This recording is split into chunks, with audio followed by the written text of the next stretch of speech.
día.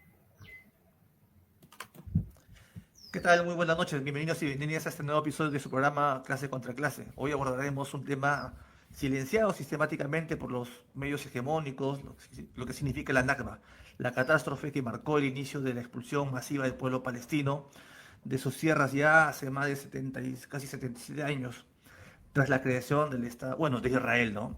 La Nakba no es solo un hecho del pasado, es una herida abierta que sigue sangrando bajo el peso de la ocupación y la limpieza étnica. Para hablar del tema y el contexto histórico, hoy contamos con la presencia valiosa de un compañero activista también de la causa palestina, él es Abriel Chejal, de ascendencia palestina y activista también, con quien analizaremos esta situación. ¿Qué tal, Abriel? ¿Cómo estamos? Buenas noches. Buenas noches. ¿Qué tal? ¿Cómo estamos, Rick? Bien. No, muy bien, gracias a ti por el día de hoy conversar un poco sobre un tema que, como decíamos, es muy silenciado, ¿no? La Nava y lo que ha significado todo este tiempo de agresión al pueblo sistemático y un genocidio, ¿no? Genocidio. Bien, Sí, Gabriel, coméntanos un poco, ¿tienes alguna presentación que nos gustaría que nos expusiera? sí. De hecho, bueno, he preparado una presentación y ya habíamos coordinado eso. Y dado que es el aniversario de la Nakba, precisamente por eso estamos haciendo este programa, yo la tengo lista, entonces pasaría pues a exponer un poco para contextualizar de qué se trata la Nakba, o bueno, de qué se trata el tema de Palestina, para empezar, ¿no? El, de alguna manera llamado conflicto, que a la larga siempre es beneficioso, o sea, en realidad es tan asimétrico que siempre ha sido como más viable o instrumentalizable para una de las dos partes, ¿no? Entonces, en esa medida, ¿qué tanto podríamos hablar de conflicto? ¿No? Eso sería básicamente. Correcto, adelante, adelante. Sí. Entonces, presento e iniciaríamos la charla.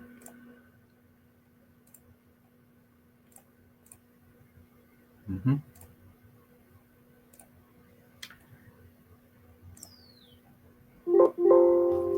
La vez pasada también estuvimos hablando con Rick sobre el tema de Palestina. Era un tema, era una exposición más o menos introductoria. De antemano, si se me pediría disculpas por si se me va algún tema técnico. Yo suelo apuntar a hablar en fácil, como se dice en peruano. Sería eso básicamente. Y en ese entonces, ya hace más de un año, ¿no? De hecho, ¿no? En octubre pasado se había cumplido un año del inicio del ataque y de la agresión a la Franja de Gaza por parte del Estado sionista genocida, terrorista obviamente de Israel.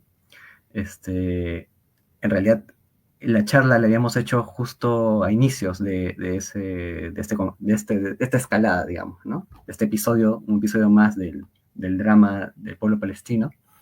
Y en ese entonces habíamos introducido un poco el tema de Palestina. Y yo pretendo que esta charla también sea de una manera explicativa, introductoria, porque entiendo que la mayoría del público todavía no es muy ducho respecto al tema de Palestina. Eso es una cosa que quizás pase el tiempo y todavía se siga en una situación de ir aprendiendo sobre de la situación un poco, se supone compleja, porque es un territorio un poco o es un contexto un poco alejado, Y ¿no? Del además, tema latinoamericano.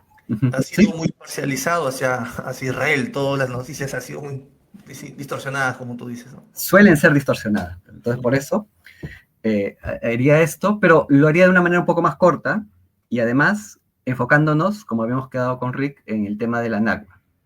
Este episodio sería, uno podría decir, el primer episodio del tema de Palestina, eh, que ya tiene, ¿no?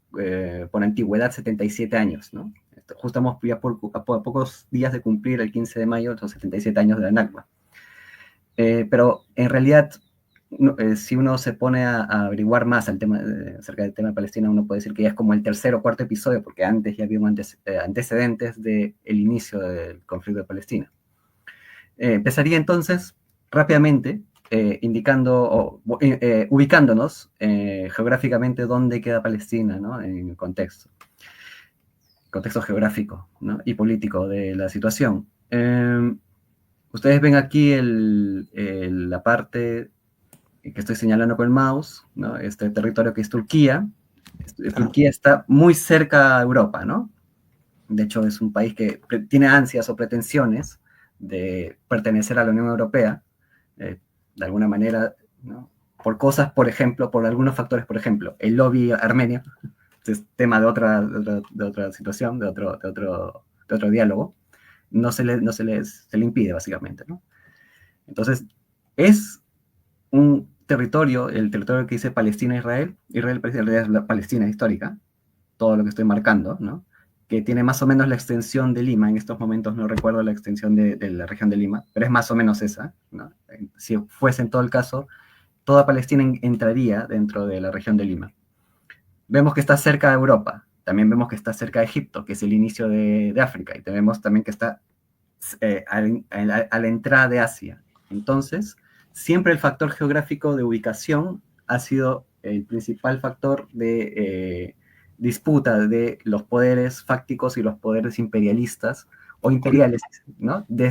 Prácticamente desde siempre, ¿no? Vemos su situación, ¿no? Líbano al norte, Siria, bueno, básicamente todos los países de alrededor de Palestina,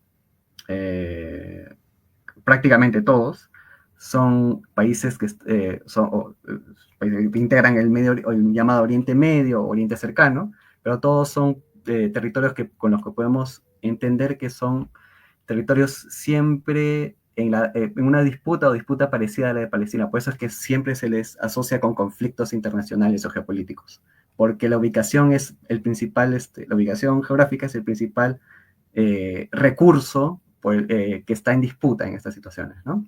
Más aún, después del descubrimiento de las grandes fuentes de petróleo, a finales del siglo XIX, inicio del siglo XX, en los territorios de Irak, muy poco Siria, pero en todo caso los que más disponen de ese recurso son los territorios del Golfo, los que rodean al Golfo Pérsico, ¿no? Entre Irak, Kuwait, Arabia Saudí, todos los países del Golfo, que son Qatar, Bahrein, perdón, Qatar, Bahrein, en los Emiratos Árabes, ¿no? Y parte digamos, Irán, ¿no? Esto me parece que está en portugués, este mapa, ¿no? O la parte de Irán que está cercana al Golfo, ¿no?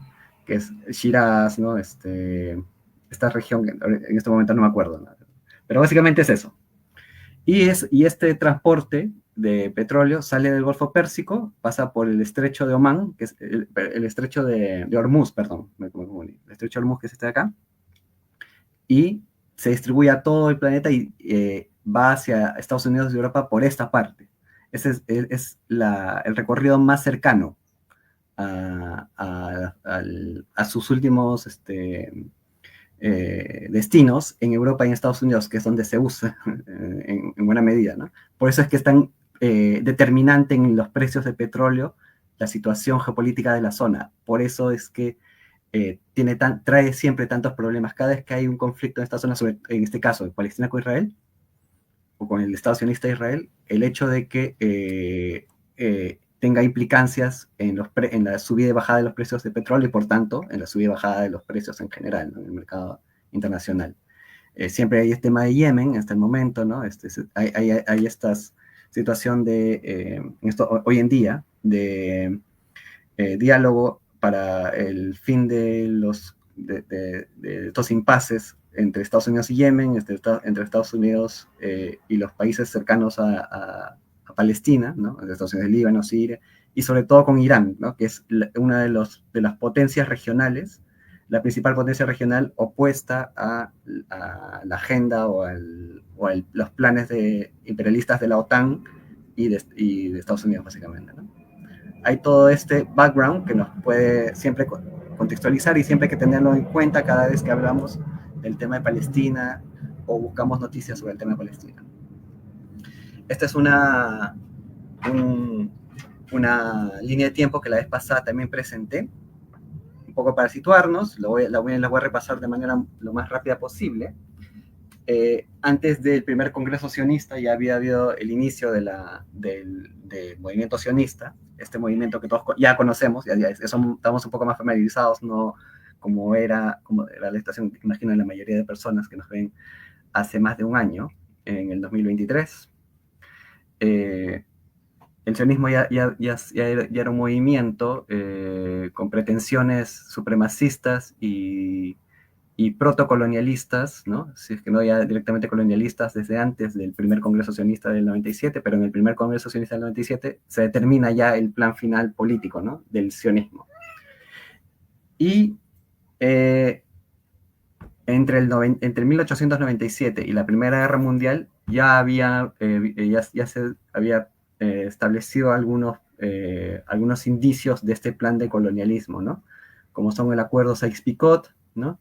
El tema de las colonias de Rothschild, ya había comprado ciertas propiedades, ciertas haciendas, sobre todo en la parte central a norte del territorio palestino, que eran los más rentables, siempre han sido históricamente los más rentables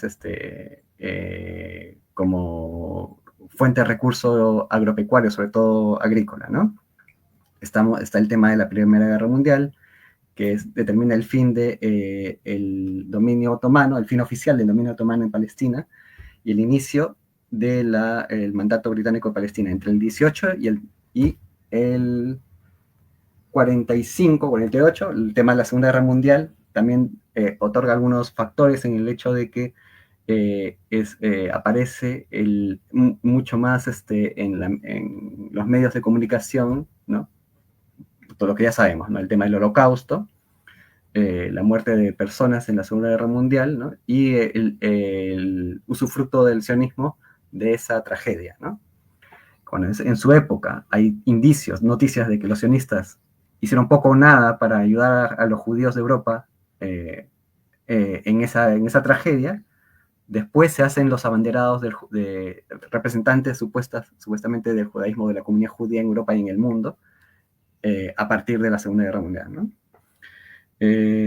Luego el tema de la Nakba, 48, que es a lo que vamos a enfocarnos, y luego en el 67 el otro punto histórico, el caso de Palestina, que es la Guerra de los 6 días, ¿no? La Guerra de Yom Kippur, que también tiene su historia, ¿no? Entre la Guerra de Yom Kippur, o antes de la Guerra de Yom Kippur, también incluso antes de la Guerra de los 6 días, había un impasse en el Canal de Suez, que también es una guerra más que hubo entre el naciente Estado sionista, ¿no? Que había nacido, ya se había establecido, y el Egipto de Gamal Abdel Nasser, ¿no? Por el control del Canal de Suez. Esto es un episodio que en otro momento sería interesante también tomarlo o tratarlo. Las intifadas del 83 al 93, la intifada de Al-Aqsa, luego del 2000 al 2005, esas son las dos intifadas. Entre la primera del 83 y la del 2000, están los acuerdos de Oslo, que se van agravando después de la intifada de Al-Aqsa, pues, de 2005. Desde finales de la intifada de Al-Aqsa, sucede la situación del bloqueo de la Franja de Gaza por parte de Israel, ¿no? Hasta el día de hoy, ¿no? Y ahí están también los ataques a... Todo esto que hice el 2006 y el 2014 son ataques a la Franja de Gaza, ¿no? El tema de plomo fundido, el ataque de plomo fundido y el margen protector, ¿no? Lo que dice Sheikh Jarrah es un impasse que hubo en el 2021 respecto de un barrio en Jerusalén Este, que provocó toda una escalada de tensiones, en que también desde Gaza Hamas atacó a Israel y también recibió respuesta, ¿no? Básicamente eso. Aquí hay un mapa un poco de la situación de la colonialidad o de la limpieza étnica en Palestina. Se los voy a dejar en un momento para que lo observen. Un ratito voy a ver una cosa que me están pidiendo que atienda y vuelvo. Claro, claro. Sí.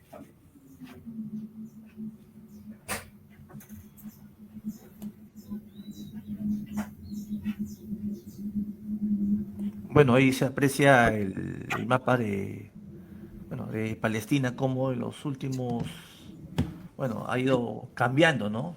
Decíamos, Sí. Ariel, desde el 48, ¿no? El Desde el territorio 48. ha sido arrinconando, ¿no? Al pueblo palestino. Al pueblo palestino. Y bueno, este mapa está un poco con el tema de, el 2020 ya desaparecía Palestina, ¿no?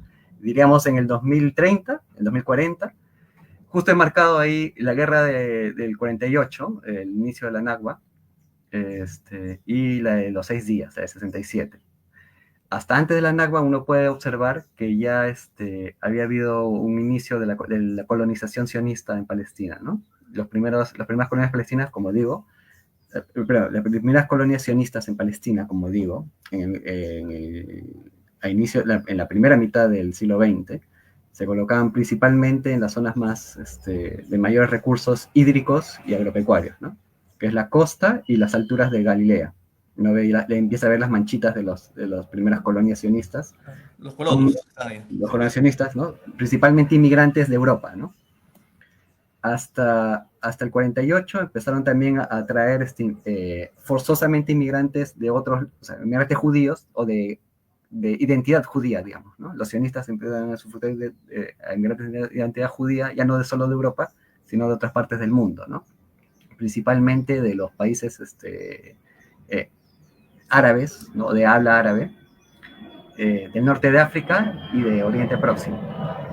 Y luego de la guerra del 48 vemos que todo lo que se ocupa es mucho más allá de lo que se había destinado en el tratado, en la resolución 181 de las Naciones Unidas, en el tema de la partición de la Palestina histórica.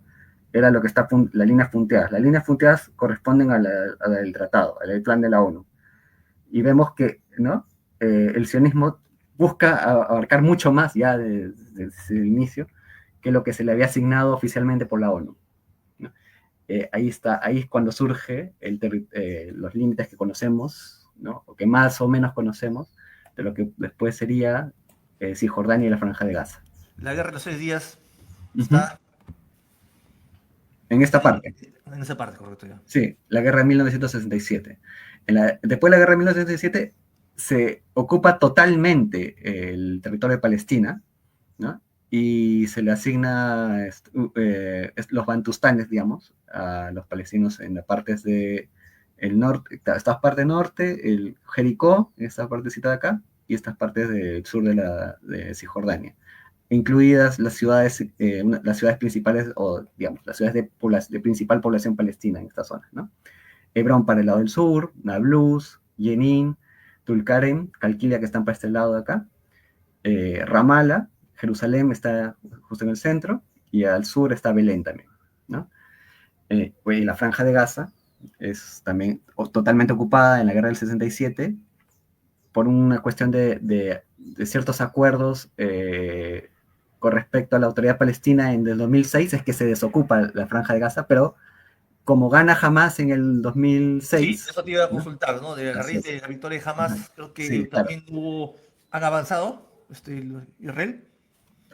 O sea, respecto a Gaza, la relación entre Gaza y las elecciones de Hamas de 2006 es que un acuerdo para que se dieran las elecciones con la autoridad palestina era que los colonos, las colonias sionistas que sí estaban en Gaza, salieran de Gaza y se diera, o sea, sea un territorio totalmente palestino, digamos, de control palestino, pero como gana Hamas, con la visión de que probablemente para los sionistas el gobierno que mejor les convenía era el gobierno de Fatah.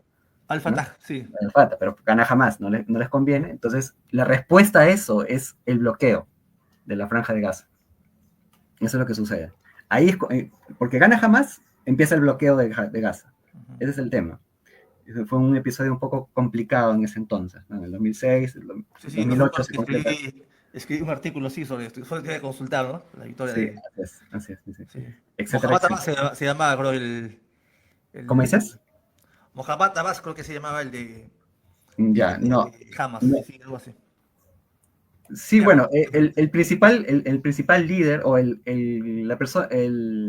presidente que iba a ser, o que fue elegido y que iba a ser presidente de la Autoridad Palestina, en ese entonces era Ismael Haniyeh, ¿no? Correcto. Ajá. Pero, bueno, no se le permitió y termina refugiándose en Gaza, ¿no? Y después se vuelve simplemente con el tiempo, ahí sí las cuestiones internas de Hamas no las conozco mucho, pero se vuelve representante político solamente de Hamas, con sede primero, si no me equivoco, en Damasco, en Siria y después en Qatar. No sé si también estuvo un tiempo viviendo en Turquía, y la parte de la dirección militar de Hamas en Gaza la llevan otras personas, ¿no? Eh, Últimamente fue este impasse, ¿no? Con Yahya Sinwar, ¿no? De hecho, todos entiendo que el año pasado tenemos en la memoria el recuerdo del ataque de Israel a, a este evento, ¿no? En Irán, en donde muere el líder de Hamas, pues Ismael Haniyeh, ¿no? Me parece que era el sepelio de uno de las otras víctimas también, ¿no? Respecto de todas estas víctimas que se dieron en los ataques entre Israel y Hezbollah, Israel y Irán, ¿no? Que todos recordamos del año pasado, ¿no? Entonces pasaría al siguiente PPT. Esta es una imagen del documental que siempre recomiendo para las personas que recién se están introduciendo, ¿no? Ahí le pueden tomar una captura, se llama La historia sionista, por René Berelovich, todavía sigue subida en YouTube. Ahora sí pasaríamos un poco a los antecedentes de la Nakba. Como decía, las partes más rentables económicamente, de manera histórica o tradicional en Palestina, siempre han sido el norte, lo que había señalado en el mapa, en la parte norte y la parte central, sobre todo la parte hacia la costa y las alturas de Galilea. Porque ahí el recurso hídrico siempre ha sido más abundante que en el resto de Palestina. Las alturas ahí llegan poco más de 1000 metros sobre el nivel del mar, pero esos 1000 metros, en esos 1000 metros sobre el nivel del mar, un poco, a veces 500 metros, entre esas colinas, esas montañas muy poco altas, se mantiene unas condiciones climáticas favorables a la agricultura en cierta medida.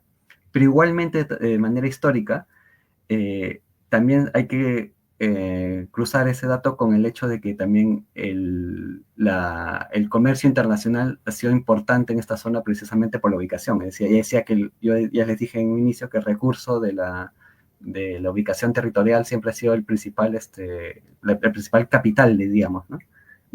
Incluso antes del capitalismo, el principal recurso de la zona, porque también por ahí eran las llegadas de las caravanas mercantiles, ¿no? Desde la Arabia más sureña, ¿no? Es decir, tanto la ruta de la seda, pero antes de esa, de la ruta del incienso, también era una fuente primordial de recursos desde hace milenios, digamos, ¿no? Entonces siempre ha sido el factor de comercio un factor importante, y eso cruzado con el factor de la producción agropecuaria ya hacia el siglo XIX, entre el siglo XVIII y el siglo XIX, los pocos estudios que hay al respecto, porque es cierto que hay pocos estudios, dan cuenta de que era un mercado en expansión, ¿no? A pesar de estar dominado por el Imperio Otomano, que estaba en decadencia y estaba entrando en decadencia, estaba un territorio en expansión económica. Incluso eso antes del descubrimiento del petróleo. Ya eso es un factor indispensable para que los ojos imperialistas de Europa, ¿no? Y Estados Unidos todavía, ¿no? Recién había surgido hacia finales del siglo XVIII, ¿no? Como Sí. Estado. Pero en el siglo XIX también pone sus ojos sobre esos terrenos, entonces llama la atención esta expansión comercial, principalmente por misiones religiosas, ¿no? Esta cultura del siglo XIX, en parte protestante también, ¿no? De los europeos protestantes, que ponen su pretexto de tener misiones religiosas en la tierra de Jesucristo, digamos, ¿no? En la Tierra Santa, pero al mismo tiempo son misiones que se dedican a observar el territorio. De alguna manera son una quinta columna, ¿no? Una fuente de información privilegiada para estos países, de manera civil, oficialmente, pero en el fondo con un interés político, ¿no? Evidente para las potencias, tanto Alemania, Inglaterra, Francia, ¿no? Países Bajos en Palestina, ¿no? Para poder evaluar qué tan solvente y productiva era la zona. Y se veía que había este mercado de expansión, y con el surgimiento del sionismo, ese proyecto se hizo más eh, eh, buscable, más apetecible por parte de los imperialismos, digamos, ¿no? Como se veía que se podía corromper, esto se puede explayar en otro momento, en otro día. No es un poco este momento para hablar un poco más de esto, pero dicho de manera muy resumida, como se veía que se podía corromper, se podía influenciar, ¿no? Se podía hacer cabildeo y lobby, ¿no? El lobby sionista aparece prácticamente en ese entonces, en el siglo XIX, eh, a las autoridades otomanas, que ya de por sí tenían cierta dificultad en controlar, por ejemplo, Egipto, ¿no? Siempre ha tenido la autoridad otomana eh, poca centralidad política, ¿no? Hasta incluso económica, porque había grandes caudillos, ¿no? En Egipto, en Líbano, en Palestina misma, terratenientes, ¿no? Que podían disputarle en ciertos episodios el poder político y económico al Imperio Otomano. Entonces, la influencia sionista empezó a primero corromper las autoridades otomanas, pero también entablar cierta rivalidad con la burguesía, con los terratenientes en el fondo, ¿no? Iniciales en el territorio de Palestina, y eso hizo que, de alguna manera, esa influencia dio como producto, en el caso del gobierno otomano, del Imperio Otomano, el surgimiento de estas dos leyes, ¿no? En el 1858, a mediados del siglo XIX, y en la segunda mitad del siglo XIX, la Ley de la Tierra de 1876. El Código de Tierra del 58 y la Ley de Tierra de 1876, que en el fondo buscaban a los terratenientes o a la burguesía naciente palestina, ¿no? Y en general de territorio de toda la zona árabe, digamos, ¿no? Palestina, Líbano, Siria, Egipto, eh, y a los propios campesinos, llamados felagines, o felag, en ese entonces, expropiarles la tierra por muchas, ¿no? Estos códigos facilitaban el manipuleo para poder expropiar a la mayor cantidad de tierra posible de los campesinos palestinos, y terminar poniéndolas en el mercado, en un mercado en que se aprovechaba evidentemente por esta conspiración, podemos decirle conspiración, pero en todo caso plan sionista de imperialismo, comprárselas o vendérselas a propietarios sionistas, ¿no? El más famoso de todos es Rothschild, ¿no? Que prácticamente toda la hacienda, todas las haciendas de Jaffa, lo que después sería Tel Aviv, los terminó comprando él, ¿no? Entonces, entre otros, los grandes magnates sionistas que terminaron siendo los fundadores de esta compra de tierra, esta adquisición, que después sería lo que originaría el fenómeno del colonialismo de ocupación. Es un tipo de colonialismo, se puede abrir, de hecho les sugeriría que lo averigüen, en que a la población original se le desplaza en vez de usufructuar su mano de obra, ¿no? Es limpieza étnica por medios de opresión económica, diríamos, ¿no? Este es el mapa del acuerdo Sykes-Picot, un tratado por lo bajo, por la mesa abajo, un tratado de escondidas que se hizo alrededor, o sea, antes incluso de 1916, ¿no? Entre la Cancillería francesa y la Cancillería inglesa, ¿no? En que se repartían los territorios de Medio Oriente, ¿no? Y sobre todo la Cancillería, la zona B es la que le termina siendo influencia británica. En ese territorio terminaría influyendo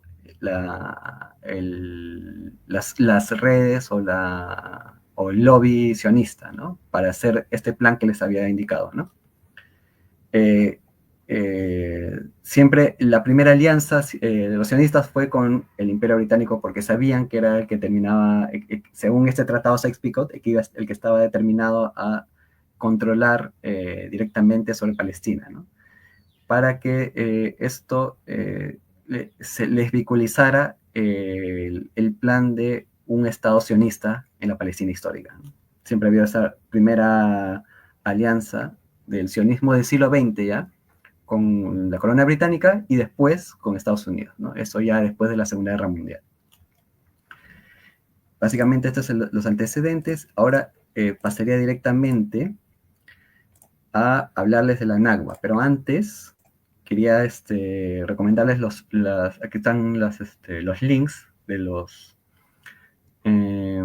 documentales que la vez pasada también, hace más de un año, recomendé, Historia de pero que... Palestina y también Ajá, historia sionista, correcto. así es, ahí lo capturan, si quieren también se los puedo mandar por mensaje Claro, claro, interno, sí.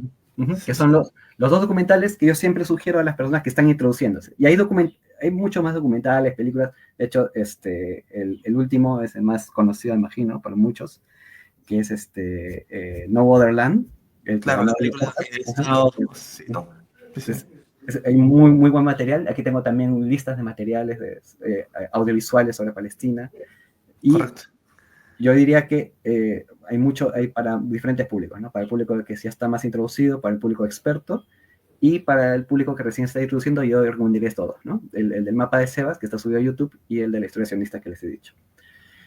Entonces pasaríamos a la Nakba en sí, ¿no? Con todo este plan en el que hemos hablado, que si aquí hay preguntas también sería interesante ahondar, ¿no? Que ya tenemos por antecedentes, la tragedia de la Nakba sucede de la siguiente manera. El plan de partición de Palestina por la Asamblea General de las Naciones Unidas se acuerda en 1947, un año antes, en la resolución 181. Los palestinos, que eran el 70% de la población, pasaron de poseer el 92% del territorio al 43% de un día para otro en el 47, por el plan de partición. En este plan de partición hubieron ciertos estados, ¿no?, que votaron.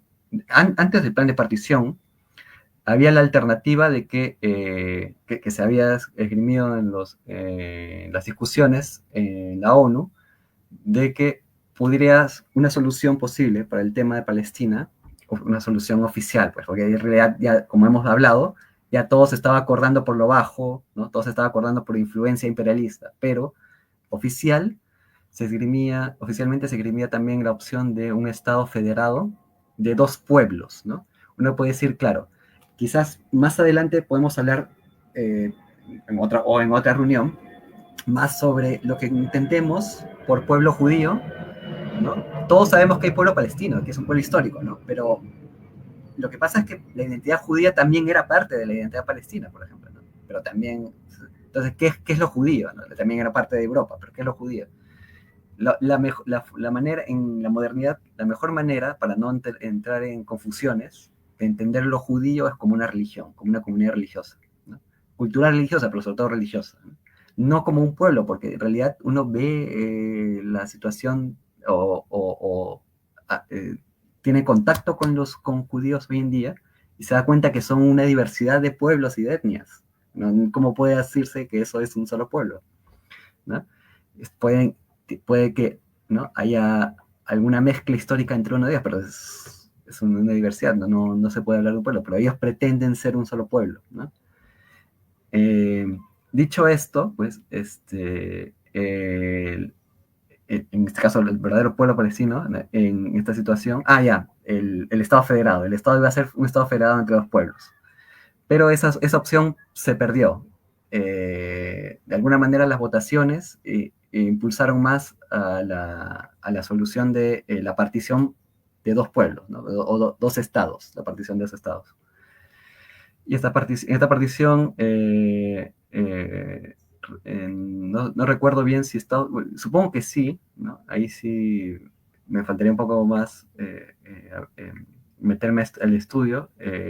Estados Unidos sí estuvo a favor, ¿no?, porque era el principal aliado del sionismo, Podemos decir que la Unión Soviética también, porque en cierta medida Stalin estaba haciendo su cálculo, su manipuleo de la situación.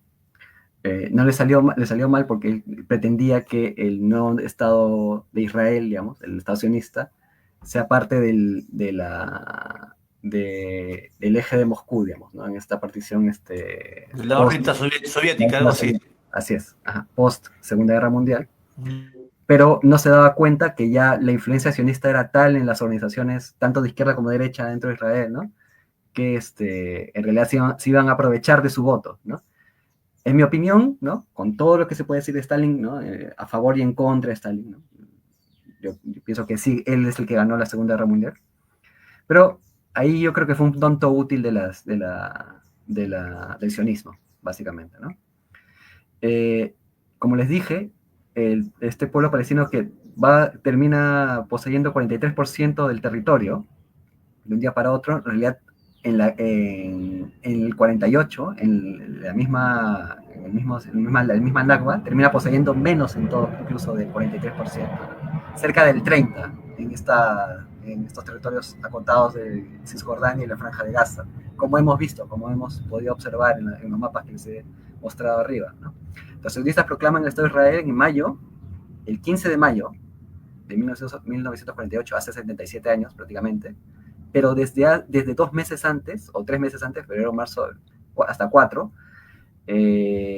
ya habían empezado a propiciar la limpieza étnica, ¿no? Lo de Der Yassin ya había sucedido antes de mayo del 48, por ejemplo, ¿no? La masacre de esta población cercana a Jerusalén. Los sionistas inician la invasión, bueno, inician en realidad, continúan la invasión y la ocupación del territorio de Palestina. En esa masacre de Der Yassin, alrededor de 240 palestinos son masacrados, algunos de paradero incierto incluso, que no se han encontrado sus restos, ¿no? Y buena parte de ellos empieza a emigrar, asustado obviamente, ¿no? Y desplazado de su tierra, de sus casas. Buena parte de ellos, la reacción es irse a los puertos, ¿no? Principalmente el de Jaffa y Haifa. Haifa está un poco más al norte. Jaffa es lo que conocemos como Tel Aviv, ¿no? O lo que se conoce como Tel Aviv, en realidad antes era Jaffa, es el nombre palestino original. Ejércitos de los distintos países árabes circundantes que ya habían surgido, ¿no? Es tema de otra reunión, de otra situación, ¿no? Cómo surgen los pueblos, los países oficiales del alrededor, ¿no? Jordania, o Transjordania en ese entonces todavía se llamaba. Líbano, Siria, Irak, etcétera, etcétera. De estos países, todos recientemente creados, cuyos ejércitos estaban mal preparados o se encontraban subordinados a planes de control colonial, ¿no? El más de ellos es el ejército transjordano, que tenía oficiales británicos a su disposición. Desde la metrópolis invaden el proclamado Estado sionista, ¿no? Que lo superaba en número de efectivos, ¿no? Ejércitos bajo planes, o sea, bajo una órbita, ¿no? Occidental, mal preparados, que se enfrentan al principal aliado del imperialismo occidental, ¿no? O sea, ¿qué iban a hacer? Nada, ¿no? Y en parte, el fracaso del movimiento de liberación palestino de ese entonces, de los años 30 y 40, ¿no? Hasta finales de los 40, buscaban, y muchos de los, en algunos documentales aparecen, y muchos de los protagonistas de ese entonces lo dicen, a falta de una mejor opción, muchas veces el movimiento palestino de ese entonces tendía a buscar apoyos extranjeros, entre ellos de estos países árabes circundantes, ¿no? Pero no les iban a dar ningún apoyo. Es parte de por qué se fracasó al enfrentarse al sionismo y al naciente Estado sionista, ¿no? a la entidad sionista de Israel, y por qué la entidad sionista de Israel pues los aplastó de manera apabullante, ¿no? Estos ejércitos árabes incluso estaban, los primeros fedayines de ese entonces, digamos, ¿no? Los primeros resistentes palestinos de ese entonces, también tenían armas que venían casi poco menos que del siglo XIX, ¿no? Incluso del siglo XIX. O sea, las armas El mismo tipo de armamento que, por ejemplo, de la guerra con Chile, ese mismo tipo de fusiles usaron los ejércitos árabes desde entonces, frente a los sionistas que buena parte de ellos incluso habían participado en la Segunda Guerra Mundial, ¿no? De la Primera y la Segunda Guerra Mundial, están súper preparados. Obviamente que los iban a aplastar a los ejércitos árabes, pues, ¿no? En el 49 se dio un cese al fuego que finalmente acordado, los sionistas terminaron controlando el 77% del territorio, como digo, pues, más del 70%, ¿no? Fueron 750.000 palestinos obligados a dejar el país en el 48, y después de este cese al fuego, eso fue incrementándose, ¿no? Hoy en día son 5 millones. Aquí he encontrado una infografía de Al Mayadin, es un medio de comunicación ligado a Hezbollah, que nos da también un panorama de lo que fue la Nakba, ¿no? La población palestina desde la Nakba creció 10 veces, ¿no?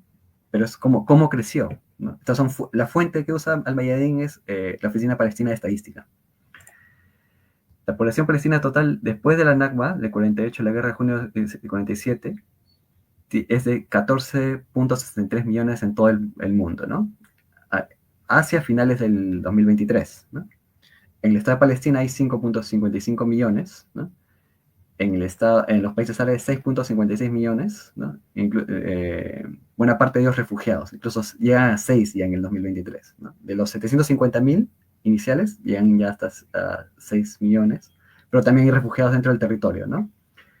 En el territorio 48, estos son el 1.75 millones palestinos, son todos los que mantuvieron o que adquirieron ciudadanía de Israel, digamos, ¿no? Dentro de estos 5.55, donde están cierta cantidad de refugiados, ¿no? La población en la Palestina histórica total de palestinos es 7.3, y de judíos en realidad sería ciudadanos de Israel, digámosle, 7.2 millones, ¿no? Protosionistas, ¿no? O funcionales al sionismo. La Nakba, que les contaba en el 48, desplazó, después de esa tregua que les comento, desde los 750.000 palestinos, terminó desplazando a 1 millón, ¿no? Entre 1 millón y 1.4 millones. Se ocuparon 774 pueblos y ciudades palestinas, bastantes, ¿no? Completamente destruidas 531 pueblos. Dejaron de existir los 531 pueblos y ciudades palestinas, ¿no? Que se arrasaron completamente, ya olvidadas. Se cometieron masacres asesinando a 15.000, ¿no? Se desplazaron 750.000, pero se asesinaron a 15.000 palestinos, ¿no? Y vemos que desde la Nakba, la cantidad de mártires es más de 134.000, ¿no? Con la Nakba incluida, pero a eso se le suma, a partir de la intifada del 2000, al 2024, la intifada del Al-Aqsa, hasta el 2024, hasta el año pasado, 46.500 palestinos más, ¿no? Mártires muertos, y desde el año pasado, o desde el inicio de la agresión del 7 de octubre, hasta ahora, más de 35.000, claro. Ahora creo que es más de 50.000, ¿no? Que son básicamente los palestinos de Gaza. Terminaría. No, sí, creo que les puedo mostrar partes de este documental, para que vean cuál es, ¿no? Esto sí es una recomendación para personas más enteradas, pero si los que también nos están viendo quisieran ver, también pueden verlo. Está subtitulada, ¿no? Dice ahí, ¿no? Está subtitulado al español.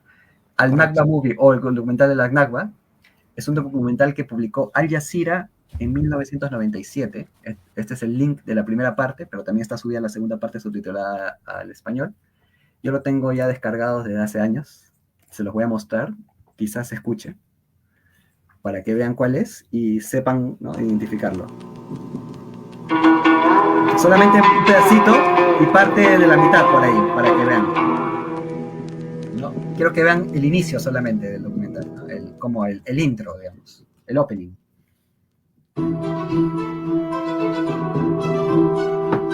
Creo que se escucha, ¿no, Rick? Sí, se escucha. Se escucha bien.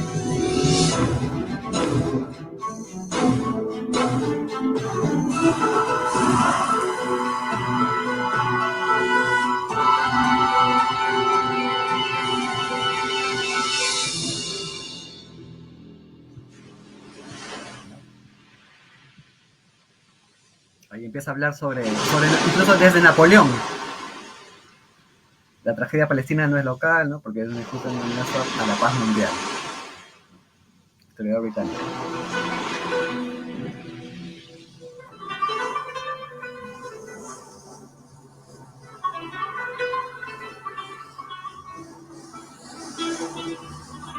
Este es San Juan de Acre, está cerca de Haifa. Acá en árabe. Correcto. Ahí es donde llegó Napoleón, creo, cuando desembarcó. No sé si llegó. لم تبدأ نكبة 48 قبل 60 عاما. بدأت سياسيا قبل أكثر من 200 عام. عام 1799 استعصت هذه الأسوار هنا في عكا على نابليون، فاتجه تفكيره الاستعماري ضد توسع بريطانيا ووجه نداء إلى يهود العالم. Not so much only to exploit the locals, but to... Here, the Palestinian poet Abdul Rahim Mahmoud wrote a poem which he read in the presence of Prince Saud bin Abdul Aziz when he came to visit Jerusalem. The poem said, "Did you come to visit the holy Aqsa Mosque or to bid it farewell before it is lost?" Como ven, ¿cómo se llama? También hay un narrador en off, ¿no? Que es de acento británico. Yo diría que es el documental más detallado respecto a la Nakba que he podido ver personalmente, ¿no? Entonces, es un compromiso ya para todos para ver ese documental. Para que vean ese documental. Correcto, correcto. Muy bien. Sí, algunos datos finales y ya empezaríamos un poco con la conversación. Esta es una pancarta, una diapositiva que hice también para un evento en que expuse sobre Palestina en el local de Miro Quesada, ¿no? El ex Patria Roja, bueno, el local de ellos. Aquí yo exponía porque, sobre el cuestionando, ¿no? ¿Por qué se considera la tierra de Israel? Bueno, la Palestina histórica tiene pues milenios y milenios de historia, dentro de los cuales, ¿no? Solamente la historia escrita 5000, bueno, pero antes también han pasado por ahí pueblos paleolíticos y neolíticos, ¿no? Los neolíticos son los más relevantes. Ahí uno de los lugares donde se inventó la agricultura. Lo concreto, bueno, el más conocido es el pueblo natufiense, ¿no? Que es parte del background genético y cultural, ¿no? del pueblo palestino. Lo concreto es que son 5000 años de antigüedad. Dentro de esos 5000 años, bueno, 5000 años de antigüedad hasta hoy en día, digamos, ¿no? La historia escrita en Palestina, dentro de los cuales el comprobado reino de Israel existió durante 206 años de los 5000, ¿no? Y el reino de Judá 400 años de los 5000. Entonces vemos que como historia escrita del pueblo de Israel, pues es un pedazo muy poco de toda la inmensa historia de la Palestina histórica. Los palestinos somos herederos de todos esos 5000 años, ¿no? Los sionistas dicen ser herederos de esa tierra, pero con el argumento de que son herederos de unos reinos que incluso no eran del todo monoteístas, ¿no? Que duraron 206 años de los 5000, ¿no? Y el otro, el reino de Judá, un poco más, 400 años, ya con la conquista de Asiria, ¿no? De los 400 años, ¿no? Y Babilonia después. Entonces, para que vean la diferencia en que el margen, la diferencia en que nos desmiente el hecho de pensar o imaginarnos a la tierra de Israel como la tierra de Palestina. No es del todo cierto, ¿no? Los palestinos, de hecho, también somos herederos de Israel, del Israel histórico, ¿no? Se puede decir, porque hay estudios genéticos, ¿no? Que también indican eso, ¿no? Somos un sumum de todos los pueblos que han pasado por ahí, ¿no? Desde el Neolítico, pasando por los cananeos, ¿no? El propio pueblo de Israel, el propio pueblo de Judá, ¿no? etcétera, etcétera, hititas y luego la conquista árabo-musulmana, ¿no? Sin embargo, sí hubo la identidad de un pueblo judío, es lo que les decía hace un rato, ¿no? ¿Cómo podemos pensar el tema? Estos son bases ideológicas con las que nos pueden dar herramientas no solo para entender el tema de Palestina, pero también para responderle al sionista que piensa que él es el único heredero ¿no? Bajo pretensiones falaces de la tierra de Palestina por sobre, ¿no? El legítimo derecho de un pueblo, ¿no? Sí hubo pueblo primero judaico, ¿no? Y después judío, ¿no? Que ya fue monoteísta, ¿no? Terminado el reino de Judá recién, ¿no? Ya para la época helenística y luego la época romana, ya había un pueblo judío ya, digamos, creyente en Jehová, ¿no? Bueno, Yahvé, digamos, y en Elohim, que no solo tenía presencia en Palestina, pero también presencia importante cultural y política también en otros territorios como Egipto y en Irak y en Mesopotamia. Pero dentro de la Palestina histórica, a inicios de la era cristiana, todavía también había los residentes de ese pueblo judío, ¿no? Entonces, digamos que todavía eran herederos o propietarios en ese entonces de parte de la Palestina histórica, pero y en ese entonces son las raíces del surgimiento del judaísmo tal y como lo conocemos hoy día, porque no es lo mismo ese judaísmo que estaba presente en la Palestina histórica a inicios de la era cristiana que el que se pretende contar en el Antiguo Testamento, ¿no? Aquí se crean más las bases monoteístas, pero aún así incluso, no solo en el tema ideológico, sino también el tema de la densidad poblacional. El emperador Tito destruye el segundo templo en el 72 ¿no? Y barre con parte de los cerca de 1 millón de judíos que existía a inicios de la era cristiana. La otra parte la termina barriendo Adriano, y la población, ¿no? Hacia el año 135, el emperador Adriano, y la población judía, que a inicios, ¿no? Antes de la extracción del segundo templo, ¿no? Antes de la época de Tito, era de cerca de 1.800.000, reduce a poco más de 200.000 después de la masacre de Adriano. Luego el emperador Zenón, o hacia la época del emperador Zenón, se obliga a buena parte de esos 200.000 judíos a convertirse al cristianismo, ¿no? Y también incluso también a samaritanos, ¿no? Y quedan pues, un grupo muy reducido de esos judíos que estaban creando todo un subrelato también, ¿no? Histórico, o semi-histórico mitológico, ¿no? Entonces, siendo tan la minoría, ¿no? Terminan siendo realmente una comunidad religiosa solamente, ya no un pueblo, ¿no? Es más, está una comunidad, un pueblo devenido en una comunidad religiosa que estaba con peligro de desaparecer, ¿no? Entonces, ¿cómo se piensa, ¿no? Que hay la cantidad de judíos que hay hoy en día, ¿no? En la modernidad, ¿por qué se concebiría que hay que lograron sobrevivir, incluso expandirse? Porque no solo hay que pensarlos como los judíos que todavía se mantenían en Medio Oriente, sino que también las comunidades que se habían las pequeñas comunidades que se habían establecido fuera de Medio Oriente, y parte de estos judíos asumen y eso no se dice, que se empezaron a convertir pueblos de otros lugares al judaísmo, ¿no? Se hizo proselitismo, y ellos asumen que no, pero en realidad eso es lo que se hizo. Por eso es que aparecen judíos de otras raíces étnicas, ¿no? Los askenazis, ¿no? Básicamente es población eslava, germánica, ¿no? Túrquica, de Europa, del este, ¿no? Parte de los sefardíes también, ¿no? Etcétera, etcétera. Judíos de Asia Central también, ¿no? Los de Samarcanda, de Bujará, me parece, etcétera, etcétera. Entonces, ahí se ve la verdad de que los judíos son más una comunidad religiosa, ¿no? Respetable igualmente, pero que tiene diferentes orígenes, y no hay un origen, ¿no? Históricamente establecido por parte de estas otras comunidades hacia la Palestina histórica. Entonces ahí se desmiente parte de la narrativa sionista, pues, ¿no? Este tipo de cosas hay que decirlas, hay que discutirlas, y hay que enfrentarlo con las evidencias históricas, ¿no? Se puede recurrir a tratadistas, es más famoso Flavio Josefo, ¿no? tratadistas o cronistas de esta época del Imperio Romano, ¿no? Eso es todo lo que podría decir de momento. Voy a terminar la presentación y pasaría a las preguntas.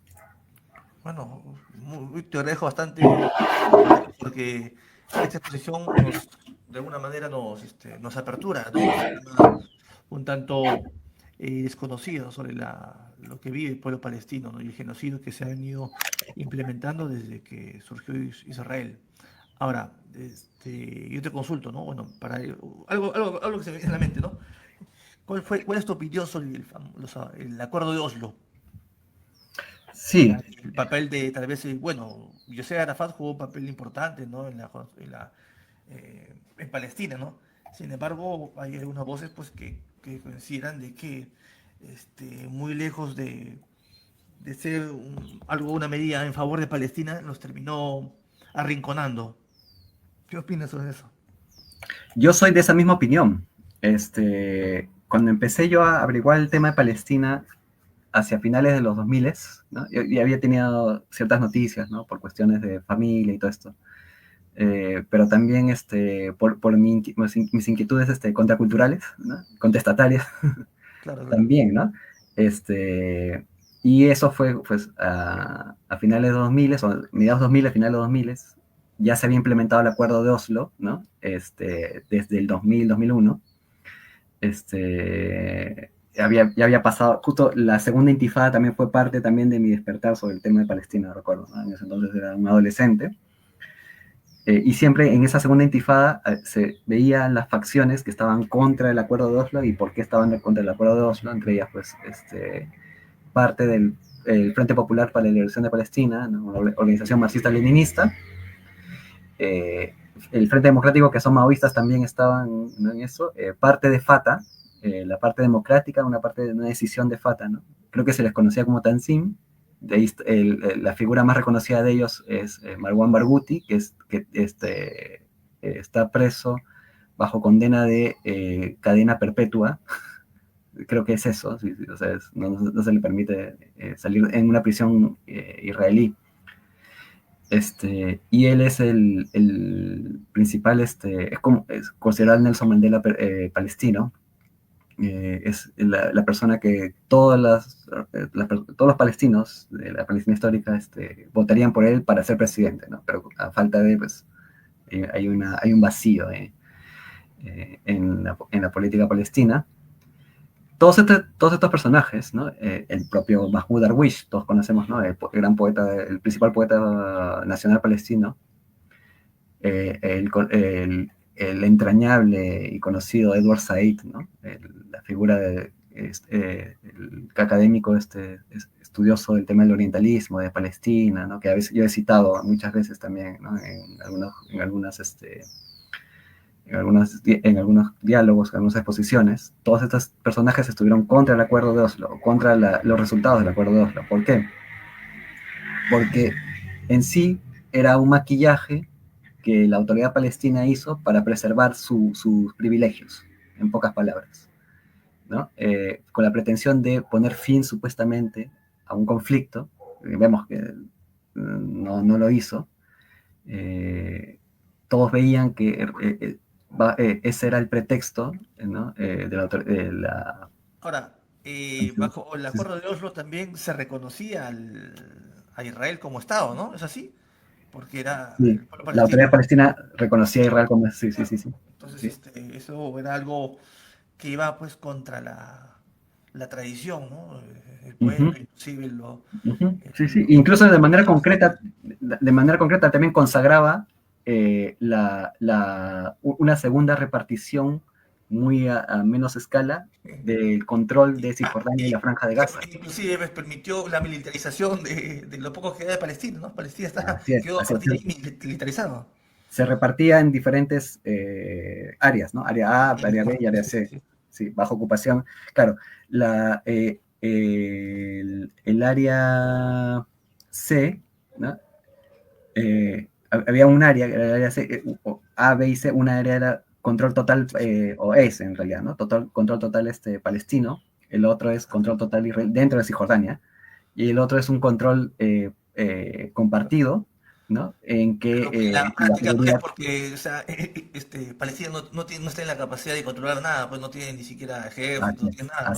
Así es. Claro, entonces son guetos, ¿no? Lo oficial es control total palestino, pero en realidad son guetos, ¿no? Y el mapa lo puedo mostrar incluso, lo tengo aquí frente viéndolo, ¿no? Y es básicamente, ¿no? El control palestino es lo verde, ¿no? El área... No lo vemos. Preséntalo, por favor. Es que no estoy presentando espera. Sí. Estoy presentando la pantalla. Toda la pantalla. Uy, entonces, mientras te presentas, también te hago otra consulta, ¿no? Otra consulta. También del tema, ¿no? Entonces... El verde es los guetos, básicamente. Correcto. ¿No? Lo gris es tanto el área compartida como el área controlada por Israel. Y los puntitos rojitos que ven son todas las colonias. Ahorita, para el 2020 son hasta 750.000 colonos, no colonias, colonos israelíes. Claro.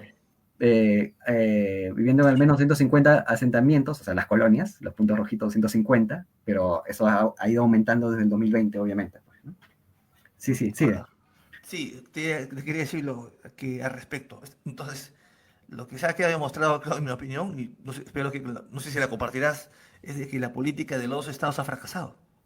Y sí. ha fracasado terriblemente, no ha llevado pues a buen puerto, más por el contrario ha significado el recrudecimiento de este genocidio, ¿no? Entonces es un hecho para tener en cuenta. Y si ha fracasado, ¿qué esperanzas se puede tener en los organismos internacionales como la OEA, la ONU? ¿Hay alguna esperanza en tu opinión, Gabriel? Sí. Esto de que ha fracasado, ¿no? Incluso ponerlo en esos términos para mí es como una narrativa, es como una propaganda, ¿no? Es como un manejo, ¿no? Mediático. ¿Desde cuándo ha fracasado? ¿No? Uno puede decir, quizás no podía haber fracasado desde antes de la Guerra de los 6 días, del 67. Yo diría, como muchos, tengo entendido, que desde que se distinguió entre dos alternativas, que es la que yo comentaba antes del 48 en la ONU, entre una alternativa de un Estado federado, ¿no? De dos pueblos. Ya vemos que hablar por lo que he explicado, hablar de pueblo judío es un poco tendencioso, es tendencioso a fin de cuentas, pero poniéndonos el caso, ¿no? Un Estado federado de dos pueblos, o una división de dos estados, el hecho de que ganara la opción de la división de los estados ya es un fracaso del pueblo palestino, de la opción de los estados, ¿no? Porque los sionistas siempre han sabido que la alternativa de la partición de dos estados siempre es un beneficio a priori para ellos, ¿no? Y el primer punto de partida para su control total, ¿no? de Palestina, ¿no? Siempre han sido plenamente conscientes, aunque lo nieguen, sobre todo las autoridades, de que no puede haber, de hecho, dos estados para ellos, ¿no? Que la repartición de la ONU de los estados es simplemente un pie de partida para su plan, ¿no? Y nunca van a estar de acuerdo con eso. Entonces, por esos supuestos, entonces nunca ha sido triunfante la opción de los dos estados, pues, básicamente, ¿no? Entonces, vemos que en ese sentido, en ese discurso, que la ONU o los organismos internacionales tengan alguna solución a esto, pues ninguno, ¿no? Muy poco, ninguno. Pues no tenemos por qué tener ninguna esperanza, ¿correcto? Ninguna esperanza, ¿no? Poca por parte de los BRICS, diría yo, ¿no? Sí, que de alguna manera, claro. Internacional, ¿no? Sí. No de alguna manera son, la instancia internacional, la ONU, BRICS, ¿no? Porque todos, inclusive, digamos, quienes consideran progresista los BRICS. Lo mismo, de alguna manera son un contrapeso geopolítico, ¿no? De pieza de ajedrez geopolítico frente al sionismo, ¿no? Pero yo siempre soy de la opción. En esta parte también tengo mi influencia por haber leído a Darwish, perdón, a Edward Said. De él aprendí que la opción militar no va a ser del todo viable nunca, ¿no? Él siempre estuvo, el profesor Edward Said siempre estuvo en contra de la opción militar, incluso yo he leído, de lo que recuerdo haberlo leído, incluso estaba en contra de la resistencia militar, de la resistencia armada por parte del pueblo palestino. Yo ahí haría mi matiz personal. Yo sí estoy de acuerdo con la resistencia armada del pueblo palestino, siempre y cuando es defensa territorial, ¿no? No puede decir así como, entonces, no puede imaginarse el estilo zapatista. El estilo zapatista, ¿no? Entonces, muchos, sí, inclusive, a un sector, digamos, de la izquierda, está con Palestina, pero critica a Hamas porque califica, pues, de que, bueno, Hamas ha provocado a Israel, ¿no? Si Hamas no hubiera lanzado las bombas, ¿no? Estaríamos tranquilos, ¿no? Entonces, consideran y se el usa, acto claro. de Hamas un acto terrorista. ¿Tú consideras que la Sí, pues, actitud de Hamas? Ya, esa es la pregunta. Yo sé plenamente que muchos lo dicen eso de manera como una especie de muletilla para, ¿no?, su propio discurso personal, ¿no? Claro. Yo me pondría en una tercera lectura o una tercera posición personal, ¿no? No estoy ni a favor de Hamas ni en contra, ¿no? Son parte de la resistencia, pero creo que lo sigo pensando, yo siempre digo, puedo que esté equivocado en esta situación de 7 de octubre, en mi opinión, pero me parece que es una salida que en costo-beneficio final, con toda la muerte que eso por la respuesta sionista, no se debió dar el ataque, o la operación, digamos, ¿no? La operación, diría yo, del 7 de octubre de Hamas y la resistencia armada. Puede que esté equivocado, pero esa es mi opinión, ¿no? Sino buscar una opción civil, quizás desobediencia civil, pero en todo caso campaña civil o de los movimientos como BDS, ¿no? Pero claro, o sea, como digo, la resistencia armada muchas veces es obligatoria como defensa, pero cuando se habla de ataque, tiene que ser un ataque con guerra y previendo que muchas veces también va a haber heridos, ¿no?, presos, pero tiene que ser una estrategia político-social, digamos, ¿no? Lo real es de que también quienes están en territorio palestino, digamos que, no sé si decirlo así, pero están condenados, ¿no? Porque mira, es algo cruel, ¿no? O sea, van a estar sin posibilidad laboral, no tienen acceso a salud, al- a alimentación, o sea, prácticamente viven en una cárcel, en un campo de concentración. Hay muros enormes. Y los un niños, gueto, lo que decíamos, sí, ¿no? sí. Los niños de pequeños no tienen otra salida, ¿no? Que a veces que resistir, ¿no? Entonces todo es una escalada de violencia que viene pues desde que se tuvo su detonante con la aparición de Israel, ¿no? Entonces ha venido, es una escalada de ¿No? violencia Todo que tiene que ver en realidad con eso, en el fondo. sí, ¿no? Una escalada de violencia que no para, ¿no? Uh-huh. Entonces, no podríamos tampoco aislar un acontecimiento del 2022 sin relacionarlo a los acontecimientos pasados, ¿no? No nos podemos abstraer de eso. Siempre. Sí. Y coincido ahí, ¿no? Ahora, hace algunos años se produjo la primavera árabe. ¿Crees que también eso, en qué medida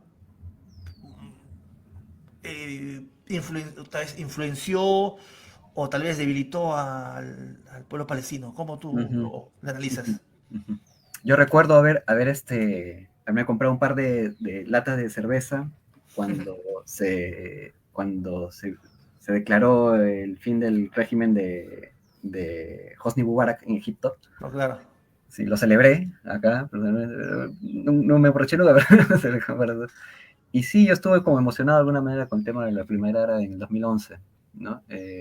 No me enteré a tiempo con lo de Bouazizi, el joven que se inmoló.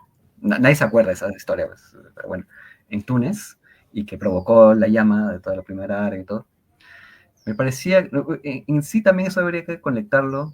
Siempre se ha dicho desde los 60, 70 en las facciones de izquierda de la resistencia palestina, las facciones de izquierda en general del movimiento político palestino, el Frente Popular de Liberación Palestina, el Frente Democrático, el partido, lo que después vino del partido, es una facción aparte, ¿no? No solamente el frente, los dos frentes, sino también hay una tercera, y hasta la FIDA, el Frente Democrático. No, el FIDA es Iniciativa Democrática, me parece. Sí. El Partido del Pueblo Palestino, esa información que de repente después hablaríamos al respecto. Pero todas estas organizaciones de izquierda, sobre todo los frentes en los 60, 70, concebían la liberación de Palestina también como parte de la liberación de la región total, ¿no? Del cercano oriente, del levante mediterráneo, o sea, una liberación global. De toda la liberación tiene que ser en un programa democrático, ¿no? De beneficio de la mayoría de la población de los países árabes, particularmente los de alrededor de Palestina. Egipto, Siria, Irak, los países del Golfo también, ¿no? También habían frentes de liberación de Omán, de Yemen. Entonces, eso siempre, la democratización de esos países incluye también un programa para liberar Palestina, ¿no? En la medida de eso puede ayudar la liberación de esos países a la liberación del pueblo palestino.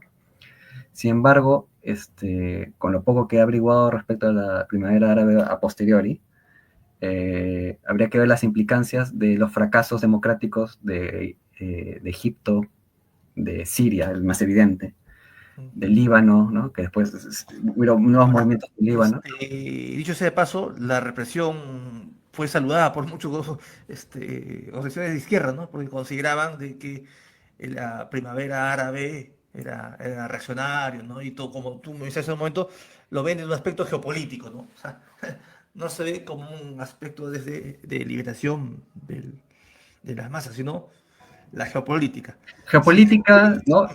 Ya está. Si la geopolítica me dice que yo, por ejemplo, Maduro se enfrenta a Trump.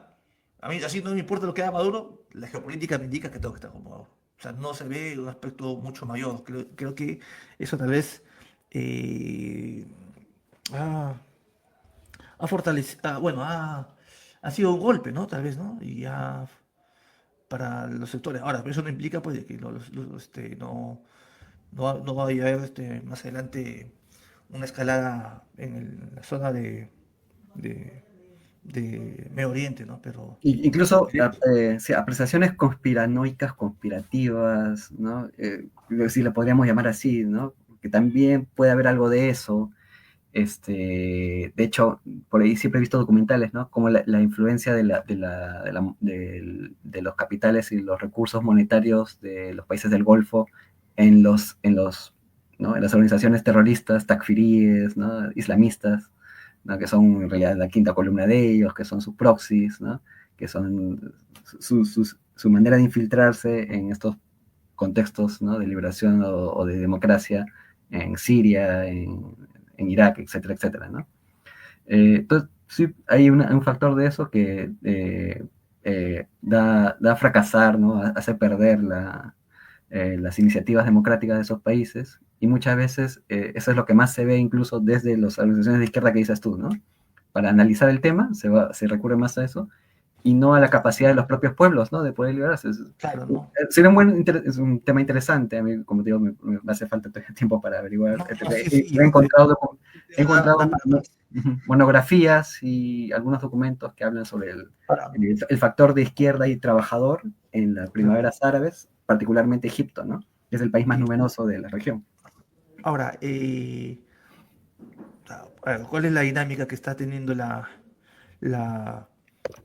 agresión, nuevamente el genocidio sobre Palestina? Es terrible, los muertos son estrepitosos, ¿no? La forma en la cual literalmente gente muere, los que son heridos ayer, hoy son muertos porque son bombardeados, ¿no? O sea, es terrible, terrible. Entonces, ¿cuál sería, es posible una salida bajo el actual modo de producción? ¿Crees que si estamos considerando pues de que los dos estados es inviable, no da? Entonces, ¿cuál sería una salida pues de los sectores oprimidos, sectores contestatarios a los cuales nosotros nos ubicamos, en tu opinión? Bajo el actual modo de producción sería una cuestión como que recurrir más a una discusión más allá del tema de ¿Qué tendría que pasar para que haya una salida, no? ¿Cuál sería la salida? Tendría que pasar, ¿no?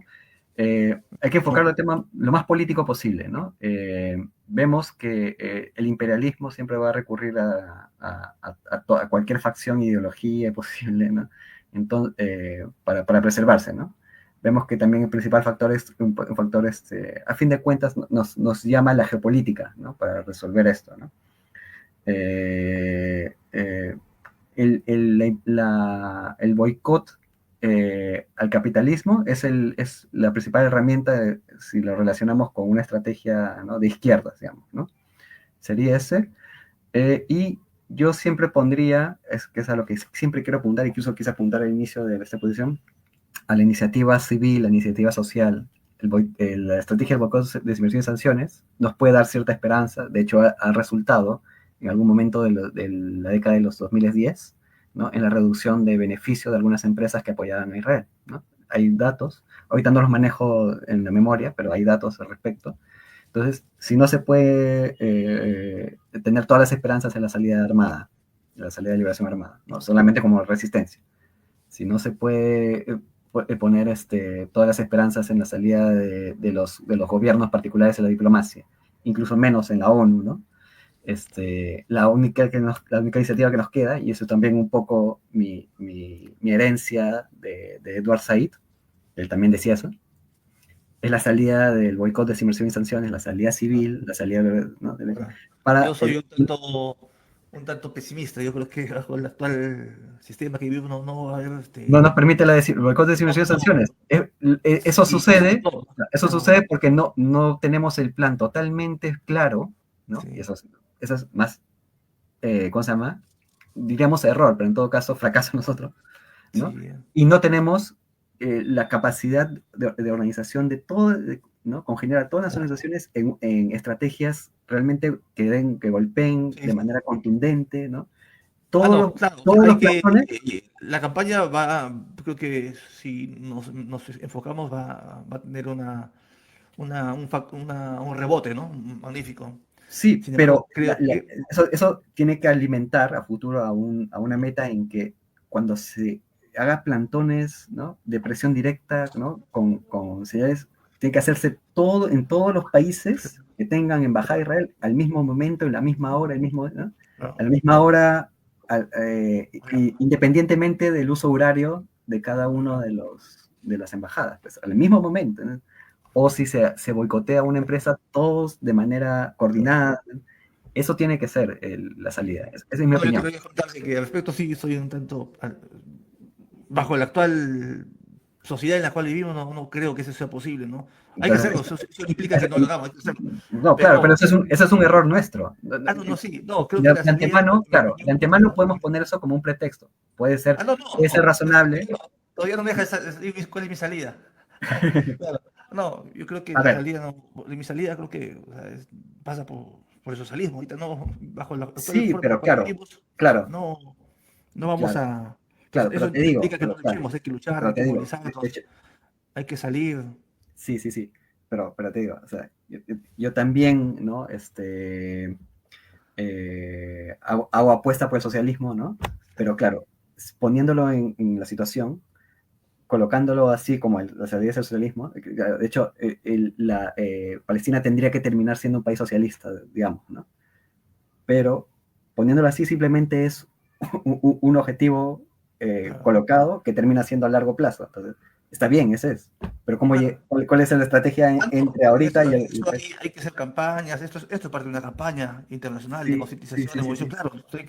Igual cuando salimos a la movilización también es parte de una campaña, todo. Entonces, pero tiene que ser efectivo.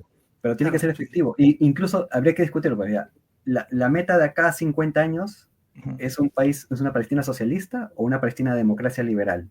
Quizás lo más realista sería democracia liberal y después socialismo. Una Palestina católica, laica y no racista, ¿no? No, pero una laica y no racista, ¿no? Laica y no racista, claro, ¿no? Claro. Entonces, eso, esa estrategia, ¿no? Que ya se puede ir redactando algunas cosas, algunas constituciones, ¿no? Algunos estatutos, ¿no? Pero sobre todo también que la campaña de ataque al negocio sionista sea contundente. Te quería consultar, ¿no? Bueno, aquí, ¿por qué consideras de que muchos todavía no en Perú hay una comunidad palestina importante.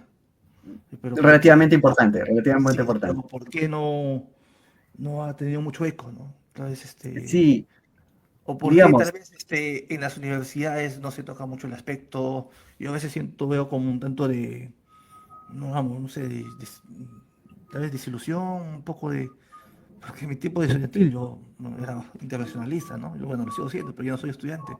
Pero nos falta, ¿no? Inclusive en muchos sectores, desde la propia izquierda, no se consideran internacionalistas, ¿no? La pelea simplemente, en su opinión, es local, local. No ven esto como un problema mayor. No sé. tenemos que integrar, sí, la estrategia tendría que ser por regiones, ¿no? Tendría que haber capítulos no solamente por países del BDS, digamos, Sí, sino sí. por regiones, ¿no? Toda Latinoamérica, toda Sudamérica tiene que hacer una estrategia conjunta, digamos, independientemente de la cantidad de comunidad palestina que haya en cada país, digamos. Obviamente las dos principales, o la principal en Sudamérica es Chile, la principal en Centroamérica es Honduras, ¿no? La de Chile es 500.000 de palestinos, aquí llegamos apenas a 10.000, ¿no? Entre 10.000 y 100, bueno, 10.000 y 100.000, ponte, ¿no? 50.000 y 100.000. Principalmente concentrados en Arequipa y Lima, ¿no? Originalmente, claro, hubo comunidad palestina en Ayacucho, en Cusco, ¿no? Pero fue desplazándose hacia la costa. Entonces, si se quiere hablar de la historia de los palestinos en Perú es esa. Y por otro lado, el movimiento estudiantil en Perú pues es insignificante. Con todo el respeto del Comité de Apoyo de San Marcos, ¿no? Las iniciativas también en la Católica, etcétera, ¿no? Pero si queremos hacer un golpe contundente, tenemos que ponernos las pilas y organizarnos, yo creo, a nivel sudamericano, de región, ¿no? Para golpear así, ¿no? Tal. Los de Centroamérica también, etcétera, etcétera. Hay el otro factor. Hay un segundo factor también, hay un segundo factor que me gustaría decir. Claro, aquí en Perú estamos acostumbrados a una poca cohesión, todos conocemos la situación, ¿no?